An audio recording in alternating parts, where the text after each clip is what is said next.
lonely rural highway in northern New Hampshire, a couple reportedly has a close encounter with something not of this earth. Betty and Barney Hill believe they are being followed along Route 3 by what initially looks like a moving star. They stop the car and realize that the light is actually a disc-shaped craft. At 10:15 p.m., everything suddenly goes black. The Hills believe that at that moment, they were abducted. Betty and Barney Hill case stirred up a whole new range of interest in alien abductions. I'd seen several UFOs I'd been experimented on. Why would a guy in a small town start talking about his abduction experience unless he really, really believed it happened to him? People were taken aboard spacecraft by extraterrestrials. The stain has something to do with the abduction event. They were biologically related. Armed with brand new leads and physical evidence never before seen, the team examines the phenomenon of alien abduction. This is the key case with the best evidence in all the abduction scenarios around. And gets a first-hand exclusive look at a surgery to remove a supposed alien implant. I don't have any reason why that could be there. Which is then subjected to exhaustive laboratory analysis. We actually detected radio frequency. The object is moving on its own. It's just freaky. Alien abductions, psychological phenomenon. You would like to think he's been abducted, but that this whole thing may be an amazing put-on. Or reality. Skeptics, you just don't know what you're talking about. The team from UFO Magazine opens case number 61203, Abductions.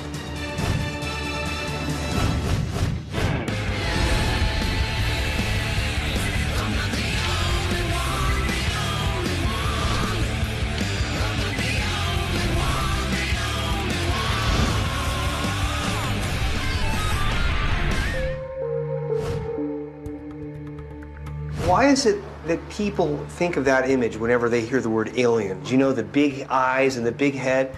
I mean, how do we even know what aliens really look like? That was an idealization of the image that Betty and Barney Hill first talked about when they drew that image after their abduction in 1961 in New Hampshire. And that began the whole ball of wax in the United States of America. When you look at the 1950s, that golden age of UFO contact, they all call themselves contactees. But in the Betty and Barney Hill case, contactees become abductees.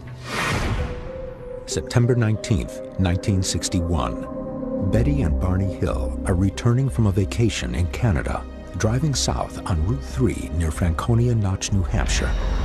I kept driving and driving and driving. As they recount, around midnight, an abnormally bright star catches their eye. The Hills are puzzled at first. Saw it as it swung around to the rear of my car. And then became terrified. It is there, it's right above us, Betty. Look. They realize the light in the sky seems to be following them. I was hurrying to get away. What they first believed to be nothing more than a bright star becomes to Barney's eyes a hovering craft 80 feet wide with a double row of windows. And I made a turn. The disc reportedly follows them, flying directly over the car. And I don't know why I had to make that turn. And I was lost. And suddenly, all the Hills remember next is continuing their drive south on Route 3. To their astonishment, they've somehow lost hours of time.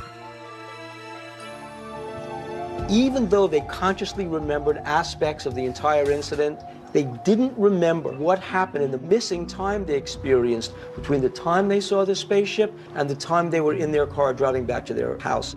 As will later be recounted in the best-selling book Interrupted Journey, which introduced the Hills case to the world. Under hypnosis, they both reportedly remembered struggling against small figures or humanoids. They assert that the aliens appeared to regard the Hills as laboratory specimens. One of the most important aspects of the Hills case is their claim that their abduction left behind physical evidence.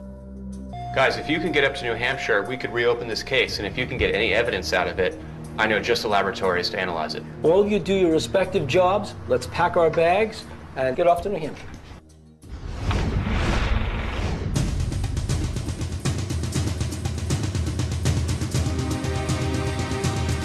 The team is in northern New Hampshire to trace the route the Hills took that night. You can't study UFOs without seriously pondering the possibility that they will interact with us and therefore can't expunge the abduction phenomenon. We're going to meet Kathy Marden, Oh, who the was niece. Betty's niece, who was alive at the time of the abduction, and she was actually a witness to what happened to Betty and Barney Hill that night. Kathy Marden was 13 when she first became aware of the Hills abduction story. Following Barney's death on February 25, 1969, Betty grew closer to Kathy Hi, Kathy. and confided private details about her ordeal. Betty's death in 2004 left Kathy the greatest authority on the subject. Her book provides new insight into the case. We are heading toward the first encounter, correct? That's correct. The first location where Betty and Barney actually stopped the car and got out with their binoculars to take a look at this craft. According to Kathy, there were 3 different locations where the Hills spotted the alleged craft as they traveled down Route 3. First, at the Mount Cleveland picnic area, 17 miles south of Lancaster. Second, near Cannon Mountain. And finally, at a lake 1 mile south of Indian Head, where they stopped the car and were reportedly abducted. This is the spot, the Mount Cleveland picnic area. This was the first stop that Betty and Barney made. Betty's eyes were drawn to a new light in the sky. Betty took the binoculars first. Betty looked at the moon. Okay. And as she was looking, she saw an odd-shaped craft. It was flashing multicolored points of light as it traveled across the face of the moon. It just immediately swooped down and no sound. That was the perplexing thing. She, at that point, saw the object shaped. It appeared to be rotating, flashing blue-white light, moving in a stair-step pattern, and it seemed to be bouncing around in the sky. By that time, the craft had moved northwest toward Vermont as it passed over the Cannon Mountain aerial tramway. Barney begins driving again, racing to the safety of the nearest town. But the craft continued to track the car. The craft shifted ahead, stopped, and descended to within about 100 feet of their vehicle, causing Barney to stop the car in the middle of the highway. He looked up at the craft, and there were approximately 8 to 11 figures in the window looking down at Barney. Barney wanted to get away from there and fast. I was hurrying to get away, and I kept driving and driving and driving, and I made a turn. Barney made a left-hand turn onto a dirt road. But there were about 6 to 8 men in the road, and they were confused. What are these men doing in the road? They really had no idea until the men divided into 2 groups and started to approach the car that they weren't human. It is here that things took a violent turn. The men opened the door and took her out. They dragged Barney through the woods to where this craft was waiting. The Hills' alleged abduction site was nothing but open countryside and forest in 1961. This was the key moment in which they seem to have crossed from frightened travelers along a dark road at night to actual abductees and subjects of creatures from another planet. They were brought here from the road. That's correct. And then taken aboard the ship here. Under hypnosis, they both revealed that they were taken up a ramp. Betty engaged in a struggle with these men, and this is where her dress was torn. Betty was taken on board the craft. Barney was taken to a room ahead of her. At which point they were subjected to various sets of medical experiments. Medical experiments and specimens were taken from their bodies. According to her account, Betty asked the alien entity where it came from. and was shown a three-dimensional map of stars connected by a variety of lines. Incredibly, during a hypnosis session over 6 months later, Betty was able to accurately recreate this star map. After the experiments were complete, the Hills alleged they were led back to the car. Barney was taken down a path to the vehicle. Betty was escorted by the leader down to the vehicle and watched the craft leave. I was unaware myself of how much they remembered without any kind of aid by a psychiatrist, regression or hypnosis.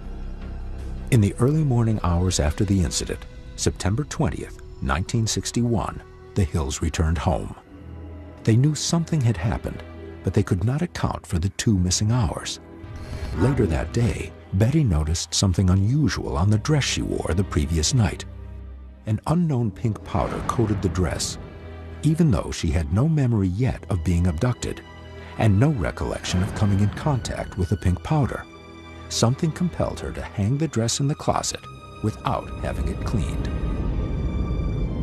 No one bothered to even do any testing in 1961 on any of the evidence. Nobody took a look at Betty's dress in 1961, that dress that was torn at the zipper. Now, this case, as opposed to almost all other abduction cases, actually has some physical evidence that we can look at. Will analysis of the mysterious pink powder that coated Betty Hill's dress prove conclusively that the Hills were abducted by an alien craft? This is the seminal key case with the best evidence in all the abduction scenarios around. The team analyzes a 4-inch by 2-inch sample of the dress to see if traces of pink powder remain. Skeptics, you just don't know what you're talking about. The Hills abduction entered popular culture first through the 1966 book, Interrupted Journey. The book became a bestseller when Look magazine serialized the story in its October 4th and 18th issues that same year. As he stared downward, he seemed very impersonal, and I suddenly felt like a tiny bug waiting to be snatched, like I was some sort of specimen, and it was the eeriest feeling. In 1975, the book was made into The UFO Incident, a television movie starring James Earl Jones. Coming closer. It is not. It is not coming closer. Just way up there. Betty, what are you trying to make me believe? What are our criteria for alien abduction? According to the people who study this, the abductee has to be taken against his or her will. 2, the aliens have to transport the abductee somewhere, usually to a quote-unquote mothership. Finally, the person is returned to wherever the person has experienced some missing time, like Betty and Barney Hill.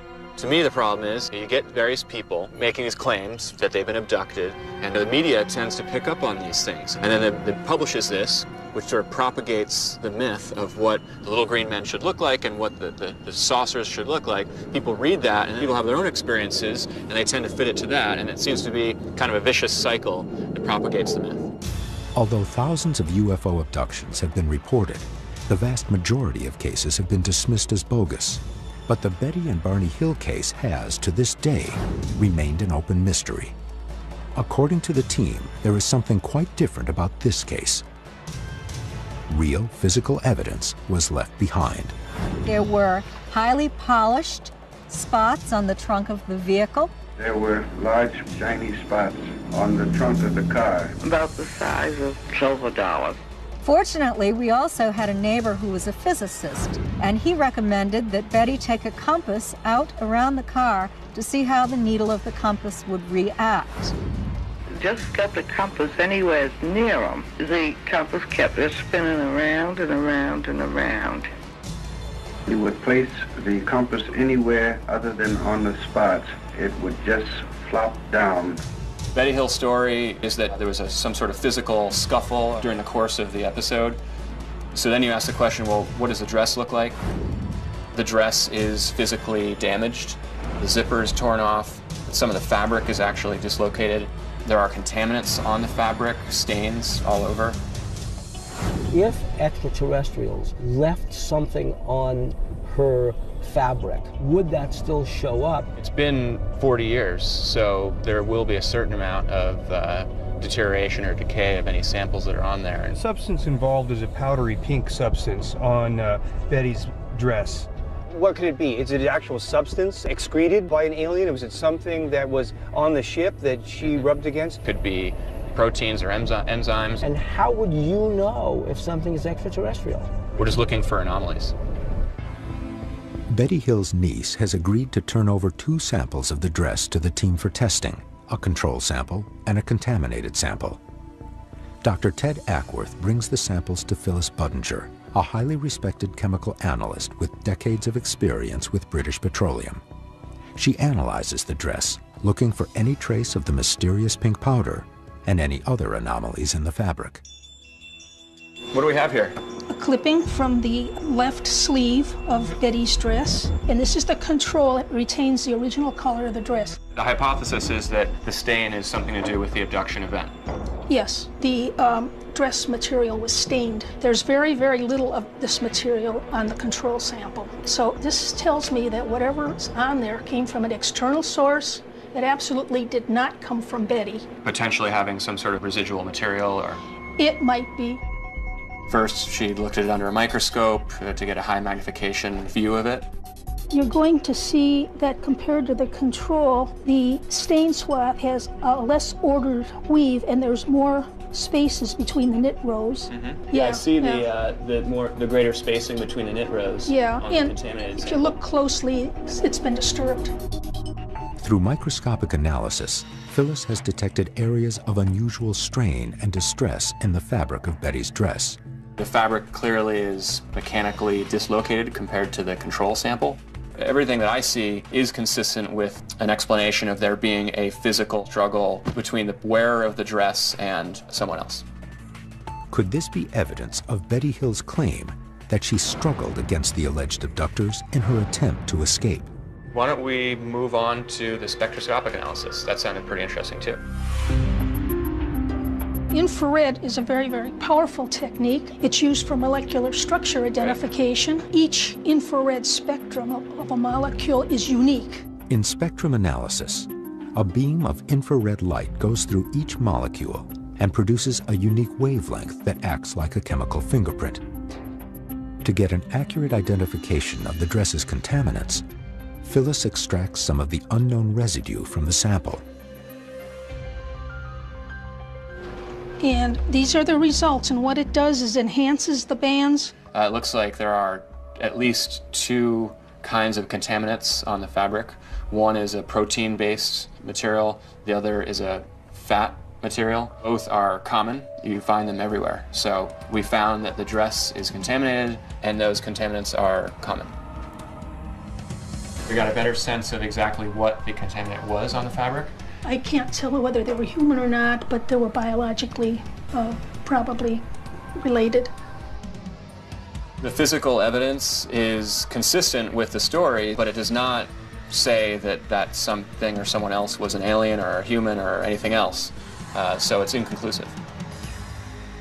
But there's one final twist to the Betty and Barney Hill case, one that to this day remains unexplained. What about the star map that Betty Hill drew? When she was regressed, she drew a star map of where the alien on the spacecraft told her they were from. In fact, he actually showed her a diagram in space of where they were from. Marjorie Fish, 8 years later, was able to show that there were stars in that Zeta Reticuli system, that twin star system that Betty said existed. Zeta Reticuli is a star system centered around 2 main stars approximately 39 light years away from Earth.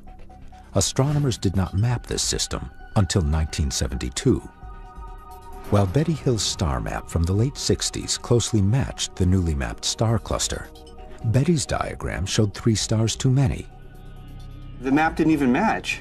But in 1972, when we had the technology to see that sector of space, what did we find out? The exact same 3 stars that Betty Hill said were there, and it became an exact match. Really? How could Betty Hill have identified the exact location of that star system and the exact configuration of those stars. She identified it, she drew it, she diagrammed it before we even had the technology.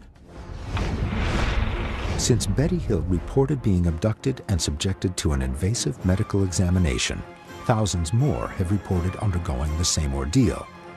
But a new twist to the abduction phenomenon has been uncovered in recent years.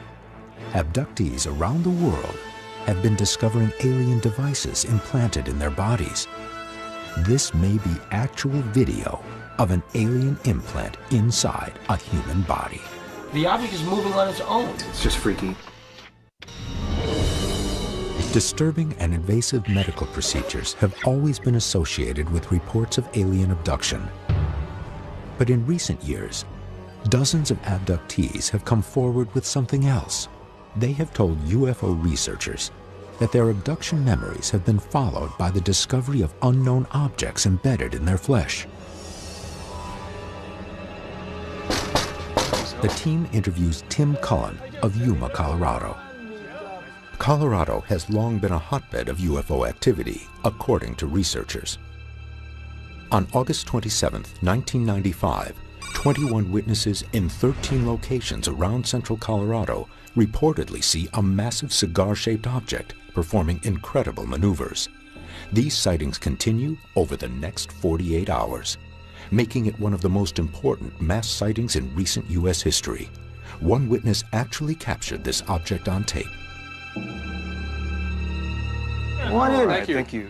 Tim has had several close sightings of a UFO and subsequently discovered a strange object implanted in his body. It began in May of 1978. I was coming home from Denver with my wife, and we were coming up Highway 59, and a UFO came down in front of us on the road. It was about 100 foot long, 20 foot wide, 10 foot high. Tim spotted the object on Highway 59, 12 miles outside of Yuma. The craft moved out here into this pasture, and I think it landed approximately out here in this area right here. And all of a sudden, just two lights come on, one right above the other, real bright. And it seemed like we sat there 4 or 5 minutes. And turned back to my wife and said, well, we might as well go to town. Then 4 years later, I found this piece of metal in my arm. There is no wound that would mark a point of entry, and Cullen had MRI scans prior to the UFO sighting, which proved that there was no metal in his arm at that time. So here it is. Here's the object. Looks like a couple of inches up from your wrist. The team consults with Dr. Roger Lear, a California-based surgeon. Dr. Lear has facilitated the removal of over a dozen objects from individuals who claim they had alien implants. Most of those alleged implants were never tested. Of those that were, all were found to be either of earthly origin or the tests were inconclusive. Is there any way this could be just a biological secretion of some sort, some deposit, a fatty Absolutely deposit? not, because the metals that are in this object are not secreted by the body. They're all foreign to the body. And you would say that if an object that size entered externally, there'd be a discernible entry wound. There's going to be some portal of entry. And we looked at his arm. There was no scar whatsoever. Yeah. Okay.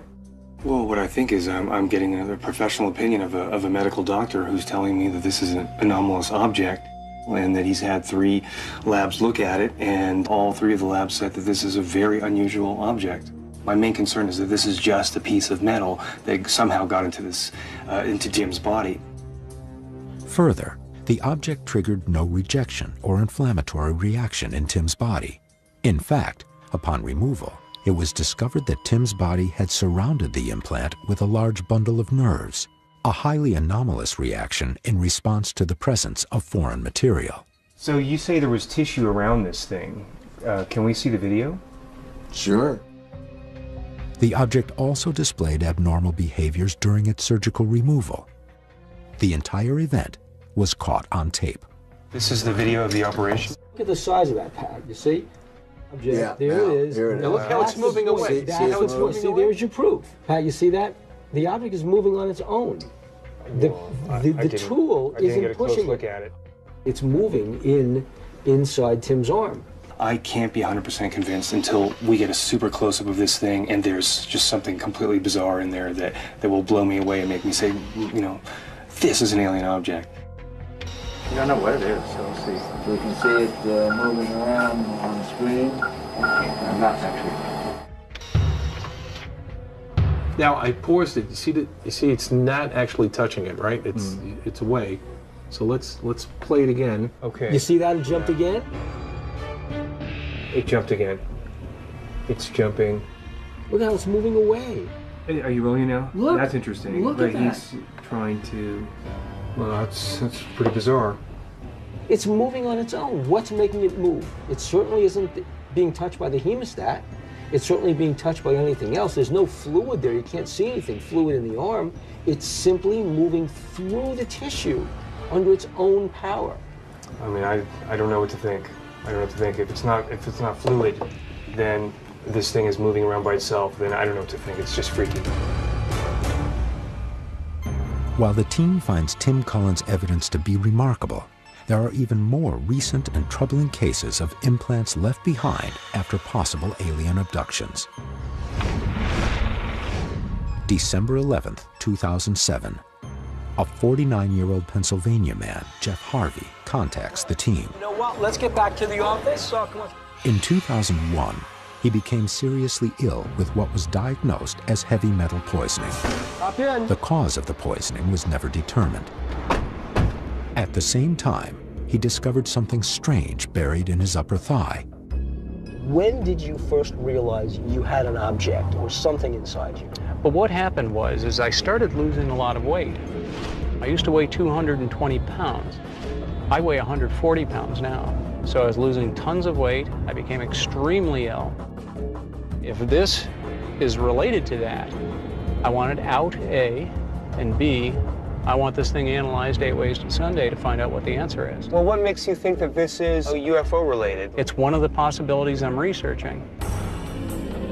When Jeff was 8 years old in 1967, both he and his father had witnessed a UFO sighting while living in Honesdale, Pennsylvania, near Scranton. My dad and I were standing on the banks of the Lackawaxen River fishing, and at treetop level, it came across. It was smoking from the back. It had a circular shape. It had a bit of a bowl to the bottom. Did you have any memory at all of when you sensed that nodule in your leg being put in? That's the oddest part about it. The VA said, consistent with shrapnel, never been in battle. So I don't have any reason why that could be there. But you do have experience with having a UFO sighting. Maybe that's the connection. When the team has the alleged implant surgically removed and analyzed, to their surprise, we actually detected radio frequency.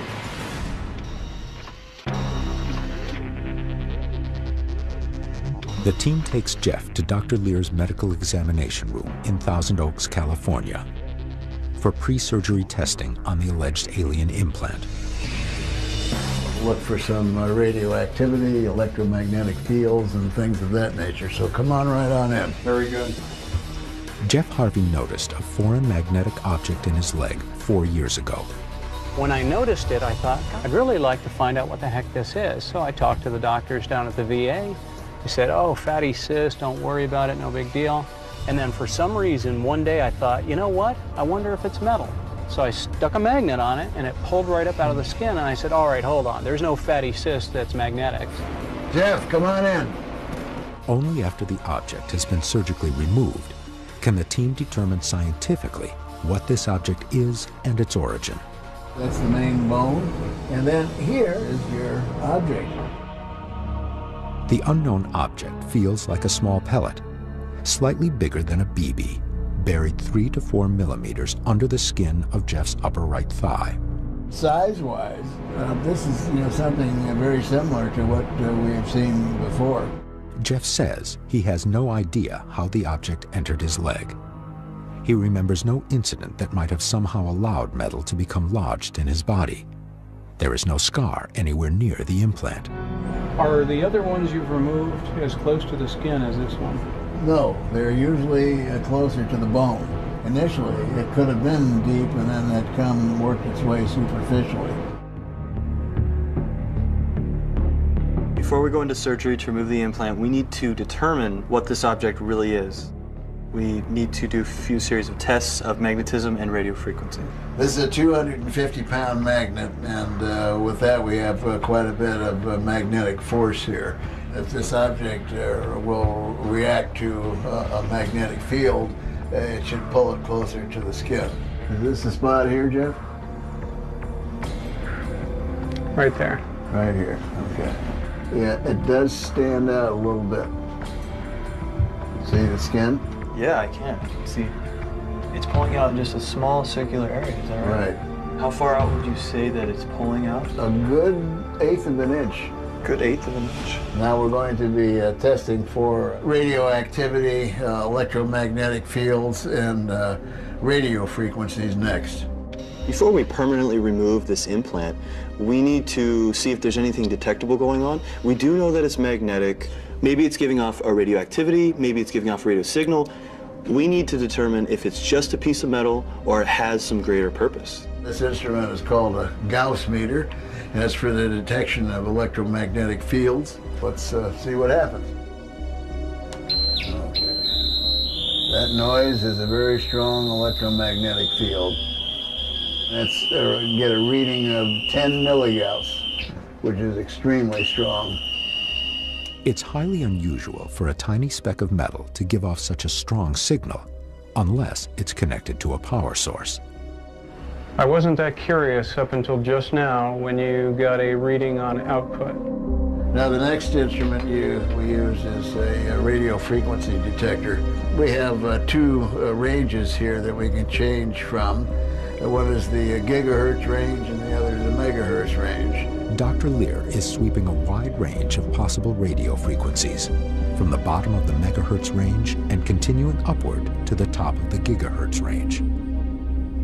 Megahertz is the wavelength used by television and FM radio stations.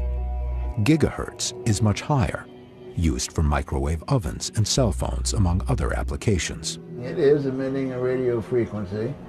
It looks to be like about 59.125254 gigahertz. This is the megahertz range now, which is a 35.893, and this is megahertz. The megahertz reading fell under a VHF band. The VHF band is used by satellite radio and terrestrial communication, which is used by the government as well as the consumers. Well, I think we've learned something today, and we'll wait for tomorrow to have it in our hand. The evidence that we were able to test was pretty interesting, actually. We came out with a reading of 10 milligauss and also a radio frequency of 35 megahertz and 59 gigahertz. 35 megahertz is VHF, and that's radio, FM radio, or television. Good chance there's a lot of background radiation around. You might have picked that up.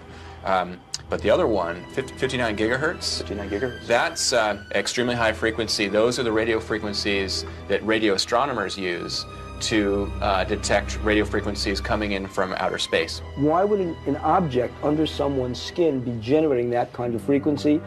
One is that the thing is sending a signal at a frequency that does travel pretty far. Two is that it's kind of also a homing beacon. These readings are not particularly magnitude-wise very powerful, so it could be just part of the ambient environment in space where you took your readings. It's basically it's pretty inconclusive until we can get that implant out and do some further testing. So here we are, Jeff, at the surgical suite. The systems are all ready. The surgical suite is ready to go, and I'm looking forward to seeing what we pull out. Before the operation, the medical team extracts blood from Jeff, so the object can be stored in the same fluid it was once immersed in. Okay, you're all set. All right, thank you. Actually, the first part, I want everyone to back up a little because I really have to find this thing. Dr. John Matriciano, a general surgeon practicing in Thousand Oaks, California, is conducting the operation. There we see it. There we go. Finally. Now I'm going to use the local anesthesia. Now we're going right to this spot we marked before. So we're going to So I'll make a little nick with the skin.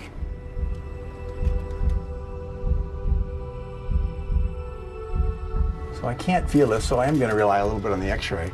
So we'll back off a little bit. Okay, I think we begin to see something here. Okay. Yeah. So look at a little bit of a black dot going there. Yep. Make sure we're on the same spot. I'm going to grasp this if I can. Looks like you're on it. Looks like we're right on it. So. Are you gripping it hard? Try not to damage it. No, it's slippery. I've got it here. See it? Yeah, it's definitely solid. Dr. Matriciano was surprised to find that Jeff's tissue has attached itself to the object. It looked like it was encapsulated in organic material that was actually attached to Jeff's body. So there was a little bit of a tugging to get it out there. That's it. Yeah, we got it. Hold that for a second. That's it. The size was surprising of the object. It appeared more flat and roundish, and I was really surprised that something of that size was generating a signal outside of my body. So it's in the serum. Okay. I'm just curious to see what happens, like many are, now that it's out, what changes. Yeah, the next step with this will be to get it to the lab to begin running our tests on it. When the team has the implant analyzed, there it is. They discover something no one had ever expected. It almost looks like a tiny meteorite. Thank you, Roger. After successfully removing an alleged alien implant from the leg of Jeff Harvey, the team conducts tests to determine if it still emits an unusual radio frequency as it did before. Tell me about the radio frequency tests. The radio frequency actually canceled and stopped. The implant is no longer emitting a signal. Whether or not it's been turned off or been told not to work anymore or been grounded out, the frequencies of this type of object means there's much more implication to the object than what meets the eye. Hey, Richard. I brought the sample that we discussed. You want to show us the optical microscope? Sure. The next step is to analyze the object itself. Is it something that can be identified, or is it an anomalous object? The team takes the sample to Richard Matson of SEAL Labs in El Segundo, California. With 36 years' experience, the company is one of the leading independent analysis laboratories in the country. In order to take a scientific approach to this, we have to see actually what this thing is, submit it for metallurgical and biological testing, and see if we do have anything here. The sample is pretty small. It's only about 1 to 2 millimeters across. And what are you looking for at this point in time? The geometry, the shape, the color, the surface features, surface texture. Just it's a good place to start. So it's irregular in shape. It looks like it's black and brown in color. It almost looks like a tiny meteorite. Any fracture lines or? No. Nothing. It doesn't look man-made or manufactured. Under the optical microscope at 40x magnification, we got a great sense of what it looks like.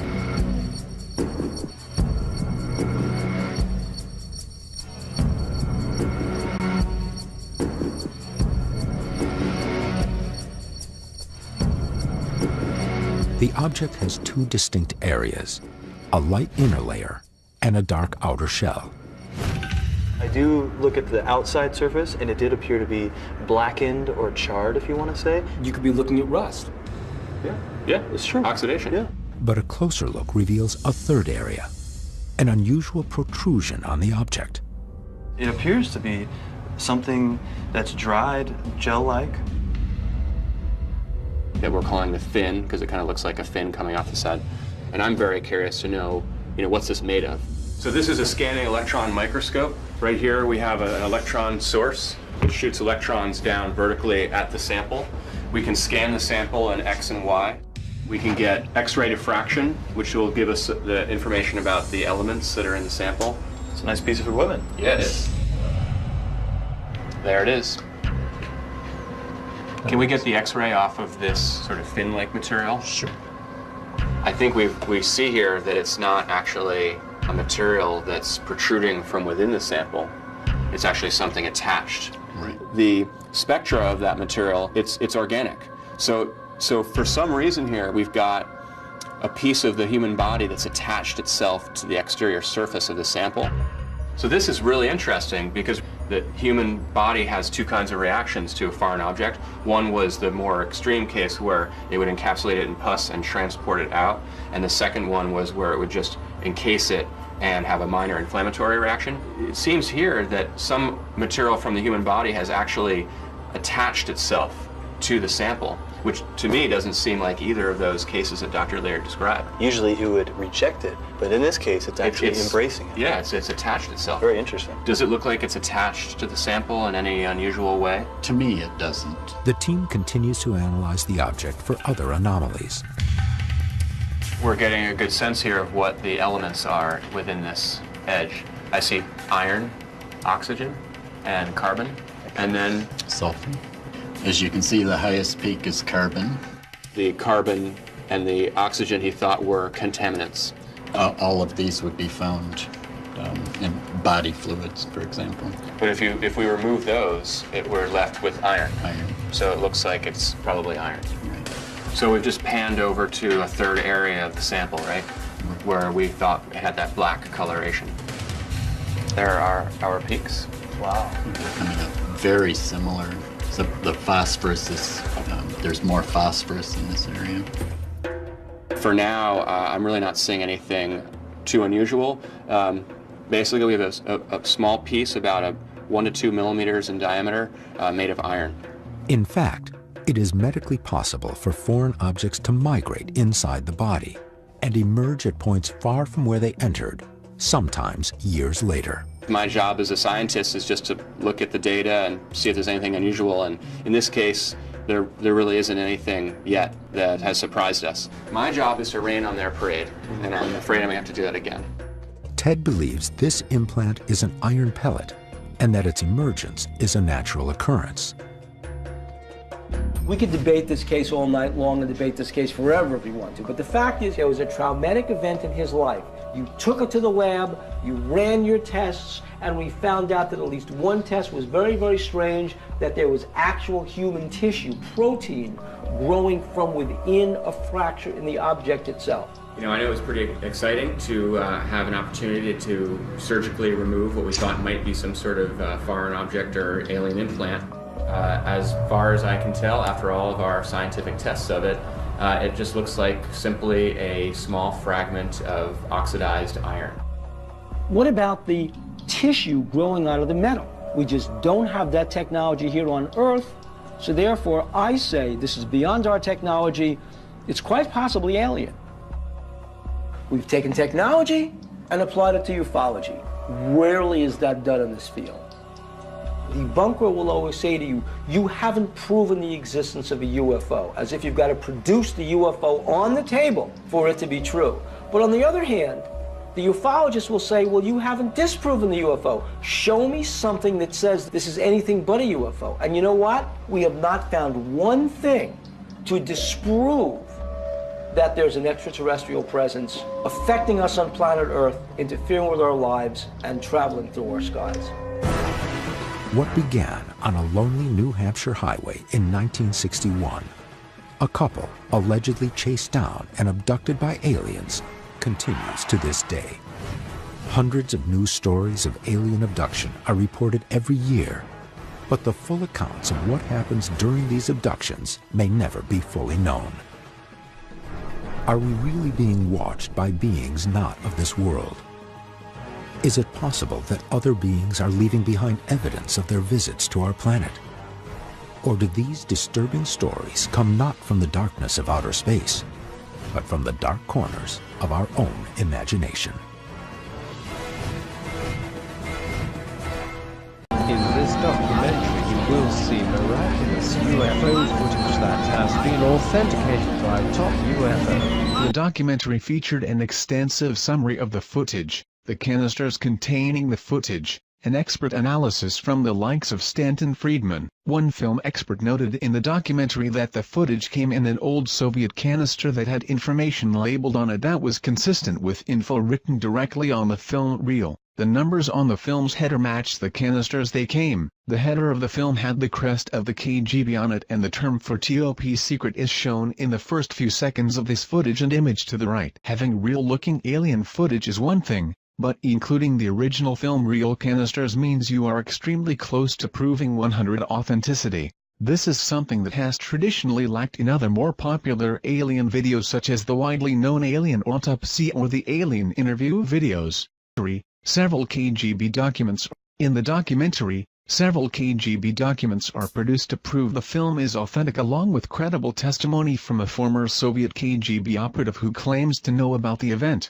At first everyone believed that those debris were part of some novelty aircraft manufactured in the United States or England, said Pavel Klimchenkov, a former KGB operative, but having done some measurements material analysis, we came to the conclusion that none of the domestic or foreign manufacturers known to us could have produced this apparatus, at least not in the conditions existing on this planet. Along with Pavel's testimony, authentic KGB top-secret documents were obtained by the filmmakers, allegedly costing them $10,000. The documents described in detail a crash site recovery operation of a disc-shaped object and organic remains. Based on the credible testimony, KGB documents, expert film analysis and the general good feeling one gets when watching this interesting crash site video, it is safe to assume that this film indeed may be authentic. What about the autopsy? This footage will be posted in our second part article along with thoughts and analysis, actors, training exercises, skepticism. Some have put forth the argument that an American production crew filmed the footage in March 1998. These claims are put forth on websites claiming to know the truth about this footage. To date they have failed to show even one current photo of any of the soldiers in the film, nor any statements from the actors that they were indeed only actors in this film. This should be easy to obtain if the footage was recently filmed. Some have put forth the argument that an American production crew filmed the footage in March 1998. These claims are put forth on websites claiming to know the truth about this footage. To date they have failed to show even one current photo of any of the soldiers in the film, nor any statements from the actors that they were indeed only actors in this film. This should be easy to obtain if the footage was recently filmed. Another theory suggests the film was a training exercise. Yet no one has produced witnesses verifying this claim. One skeptical viewpoint suggests that the object's thickness is far too small to support any would-be alien pilot. The craft's outer edge as seen on the image is only 12 to 36 inches. However, it is not necessarily indicative of the overall thickness of the craft. The image was taken from the only part in the video sequence where the craft's edge is visible, and since the camera never goes behind, there is no way to tell how much depth the craft may have on the other side. Additionally, if you consider the side facing us may actually be the bottom, we can easily see that this craft can easily fit the traditional flying saucer shape as demonstrated by the below images. In this documentary they claim that, since they only were able to acquire 4 canisters of film, more film footage of this incident is available, such as the entire digging, cleanup, and inside the craft investigation. To this date, almost a decade after it went public, no other videos have surfaced. A UFO crash site allegedly filmed by the Russian KGB in March of 1969 in the Sverdlovsk region of Russia. The footage was later obtained by documentary filmmakers who then published the movie, The Secret KGB UFO Files. A film expert noted in the documentary that the film came in an old Soviet film can and the numbers on the film's header match the cans they came in. The header of the film has the crest of the KGB on it and the term for top secret. An autopsy of the alleged pilot of the UFO is seen in the documentary film. Soviet doctors examined the burnt torso of the entity and it is revealed that the 3 doctors died 1 week later, all from cerebral hemorrhages. Death certificates are presented as proof. Several KGB documents are produced to prove the film is authentic. Some have put forth the argument that an American production crew filmed the footage in March 1998. These claims are put forth on websites claiming to know the truth about this footage. To date they have failed to show even one current photo of any of the soldiers in the film, nor any statements from the actors that they were indeed only actors in this film. This should be easy to obtain if the footage was recently filmed. Another theory suggests the film was a training exercise. Yet no one has produced witnesses verifying this claim. UFO aliens may have helped build pyramids of Giza, says Cairo University archaeologist. Head of the Cairo University Archaeology Department, Dr. Ayla Shaheen, in December 2010 had told an audience that there might be truth to the theory that aliens helped the ancient Egyptians build the oldest of pyramids, the Pyramids of Giza. On being further questioned by Mr. Marek Nowak, a delegate from Poland, as to whether the pyramid might still contain alien technology or even the UFO with its structure, Dr. Shaheen was vague and replied, "I cannot confirm or deny this, but there is something inside the pyramid that is not of this world." Delegates to the Conference on Ancient Egyptian Architecture were left shocked. However, Dr. Shaheen had refused to comment further or elaborate on his UFO and alien-related statements. Down below is 90's The Secret KGB UFO Files documentary, that deals with the fact that Russian had already discovered the tomb of alien humanoid in Egypt and something is beneath the pyramid. The Secret KGB UFO Files documentary interestingly supporting the head of the Cairo University Archaeology Department, Dr. Ayla Shaheen, claim as well. Actually, ancient Egyptian writings very often talk of beings from the sky opening and bright lights coming down to teach them technology and give them wisdom. Many pictures and symbols resemble UFOs and aliens. Possibly aliens built the Great Pyramid. And these solid, long-lasting construction techniques were adopted by the Egyptians. Ancient Egyptian legends tell of Tep-Zepi, or the first time. This is described as an age when sky gods came down to earth and raised the land from mud and water. They supposedly flew through the air in flying boats and brought laws and wisdom to man through a royal line of pharaohs. And of course, this was all thrown out the window when Christianity came along. Keep in mind that the gods were the one and only religion that there was. No other conflicting beliefs? Why? Well, because it was fact, not faith. The modern church would have you believe that it's just a myth. But you have to ask yourself, on the edge of Occam razor, what truly indeed is more likely? There has always been the question.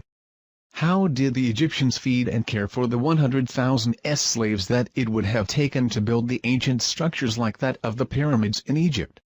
1 minute it is a very backwards country and almost overnight a highly advanced and technological culture sprung into existence. We now have the answer to that very question and evidence that the Egyptians had help, extraterrestrial help at that, thanks to Russia, the KGB, and a top-secret project called Project ISIS. Astrophysicist, neurologist and science advisor in Advanced Propulsion System gained access to the files of Project ISIS.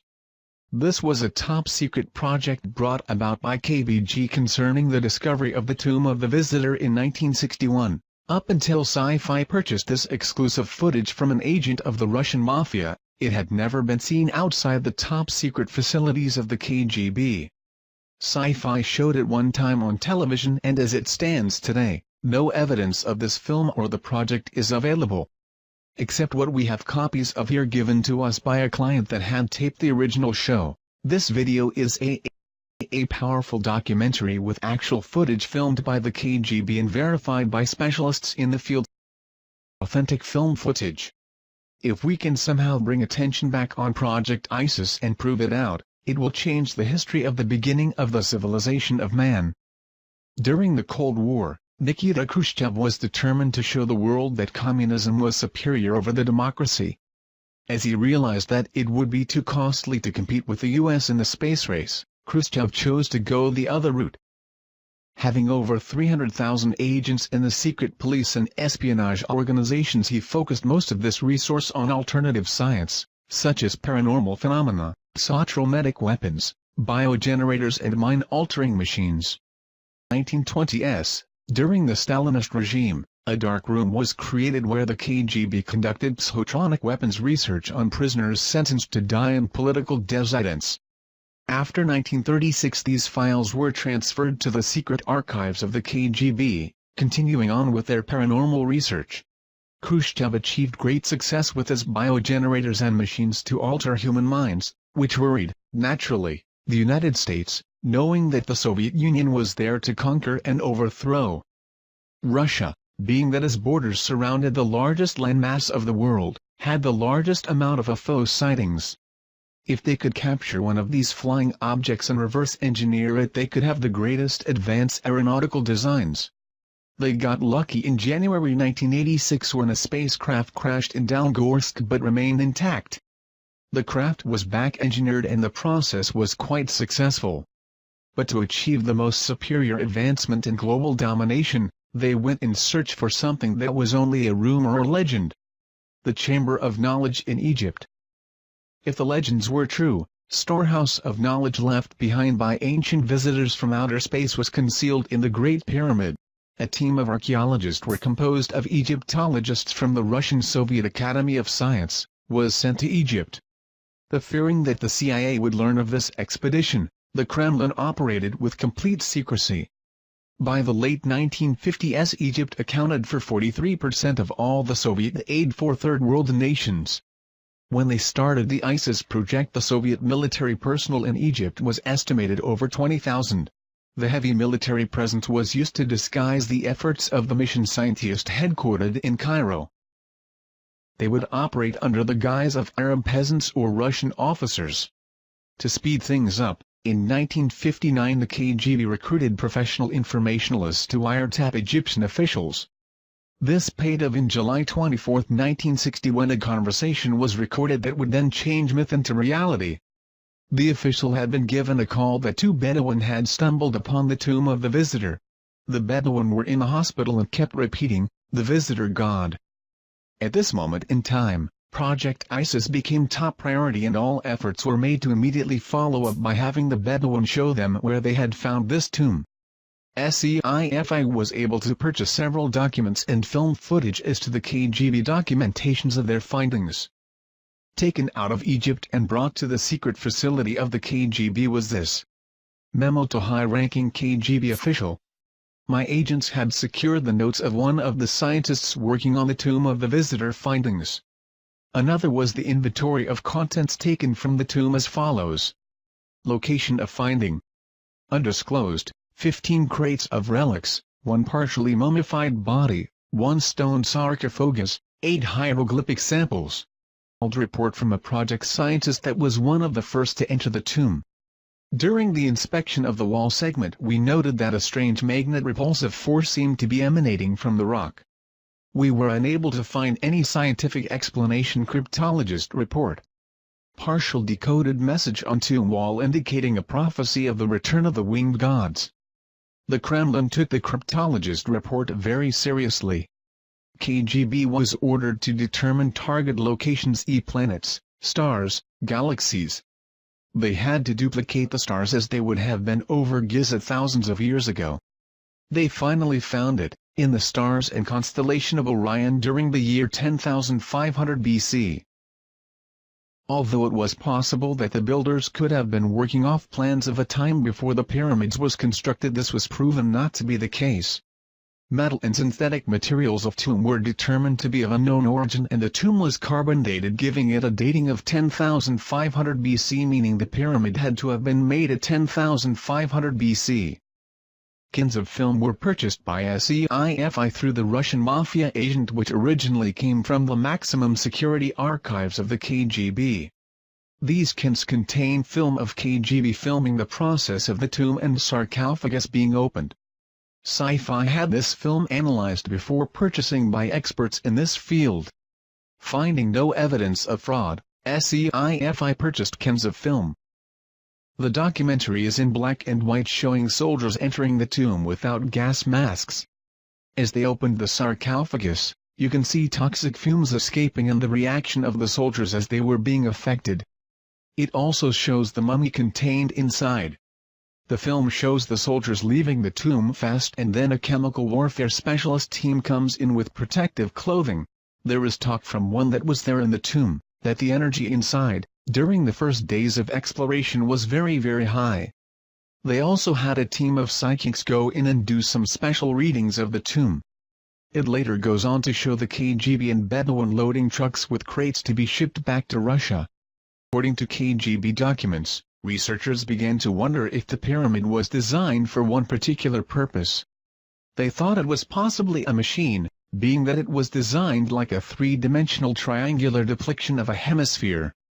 Their thoughts were there must have been a reason why it was designed for resonating with the planet. Their thoughts went to a prism and that the pyramids have powers to alter the cosmic rays, that the pyramids are huge prisms capable of concentrating energy, capturing light from the stars which would initiate a process which would turn the pyramid into an interstellar transmitter. The three pyramids and SPHNIX could be integral parts of an immense machine designed by alien engineers linked by a master control mechanism inside the Great Pyramids. They noted that the passageway goes to main chamber, and above the sarcophagus was a tunnel star shaft. They reasoned that when a specific star alignment occurs, a streak of energy goes down the shaft. Scientists speculated that the radiant energy hitting the sarcophagus could initiate something similar to a cold fusion reaction. The prism structure of the pyramid would then magnify and transfer to the corresponding pyramids. A united beam of energy could erupt, creating a cosmic beacon used by alien starship for future navigation. According to ancient legends all around the world, they all have the same thing in common. The visitors were like men but more like gods. They were giants. They traveled among the stars. They brought us the knowledge. Legends of the first emperors of China were called the Sons of Heaven and made the first pyramids of China. Mexico and Yucatan have similar legends. Starwalkers can be found throughout Egyptian texts and American folklore. The visitors are described as the giants, man/gods, giants or titans. And it seems all cultures may be traced to a single parent civilization. Could it be E.T.? Later on in the documentary, it shows them working on the mummy, attempting to give it a face and identity. A computer projection of the mummy was made as it laid in the sarcophagus. Experts that were there to observe the fluorescent reconstruction of the face described to Sci-Fi that if they had not been there themselves, they would not have believed what the face revealed after reconstruction. When skull and face was completed, it showed a humanoid type: large cranium, large eyes, small chin, small teeth, but not Earth humanoid but some being that had to have been extraterrestrial. Later, using underground radar technology, the KBG found a passageway under the tomb of the visitor. Directly below was a large chamber. They believed they found the chamber of knowledge, but was afraid to open the tomb, thinking it could be a Trojan horse, capable of blowing up the entire planet. They decided to seal the tomb, wipe away the location of the tomb and close the project. It seemed, however, that all were affected by the discovery. Some had personality changes.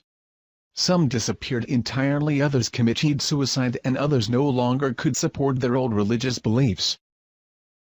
The first official report of sightings, that we are aware of, was by King Tutkremeni about 3,400 years ago. Sightings continued through the ages. Sightings seemed to pick up with man mastered the skies. But when we conquered the inner workings of the atom, the aliens of Orion stepped up their observation with an explosion of UFO sightings that continue up to the present. UFO abduction reports began to sweep around the world in the early 60s. A pattern was developing, with nearly all abductees reporting physical examinations, insertion of objects and artificial inseminations. Many women abductees believed they were being impregnated to give birth to alien hybrids. In the last decade, reports such as these have risen dramatically. It may be highly likely that the genetic colonization program that started back in the ancient times has resumed. The question was asked, could they be cloning themselves by implanting their alien genes into human DNA? Are humans being transformed into an alien species through genetic engineer? The ancient Egyptians have always said that our DNA came from the heavens and that someday they would return. Did the KGB discover the truth in the Chamber of Knowledge about the true agenda of the Yet? And what was discovered on the wall of the tomb of the visitor prophesies that they would return. But when? Secrets cannot be contained. Not even KGB secrets. A group of scientists, computer programs, doctors, etc., shortly after the discovery of the tomb of the visitor, came together to discuss the possibilities of this discovery. They fully believed that the visitor was none other than Osiris, the alien king. Thus they gave themselves the name, the Followers, based off the followers of Horus in the Egyptian Book of the Dead. According to Egyptian beliefs, a family of gods came from the stars to Egypt. They were the ones that gave the people of Egypt the knowledge and wisdom. Later they left Earth back to their star homes, except for Osiris. He stayed and taught the followers. It was their duty to protect and keep the ancient knowledge he gave them until his return. The Egyptians were astronomers and fully understood that the stars were the map to the great god Osiris and the afterlife. Followers would secretly come together in their homes to discuss the possibility of the return of Osiris. They believed that the second coming of Osiris would herald a new age for mankind. They believed that when the tomb was discovered and the seal was broken, a signal was transmitted to the visitors. They calculated and estimated the time it would take for the electromagnetic signal to reach the constellation of Orion. They figured that they could return no earlier than April 23, 1985. With that time frame in mind, the group left Russia and took off to Egypt, never to return. The only remains left behind of their meeting with the visitors was a newspaper clippage found in the KGB archives of a group of tourists disappearing in the middle of the night in Egypt, 1985. And one home movie project with film. This film showed the group in front of the pyramid at night. It shows a light appearing in the sky, the group dropping to their knees in prayer, the light becoming brighter and then nothingness. A daughter of parents that were part of this group was shown the home video by the SEIFI team, of which she recognized her parents and burst into tears. Did anyone happen to see a documentary on Sci-Fi called Secret KGB UFO Files? I happened to catch this yesterday, and while I'm leaning to the side of skepticism, I have to admit that it was intriguing. Basically, the story goes, in the early 60s the KGB discovered a tomb at the Geyser Plateau containing an EBA. Luckily there was film footage, haha. The grainy film contained footage of archaeologists dressed in KGB gear opening the tomb of what was thought to be an ancient Egyptian king.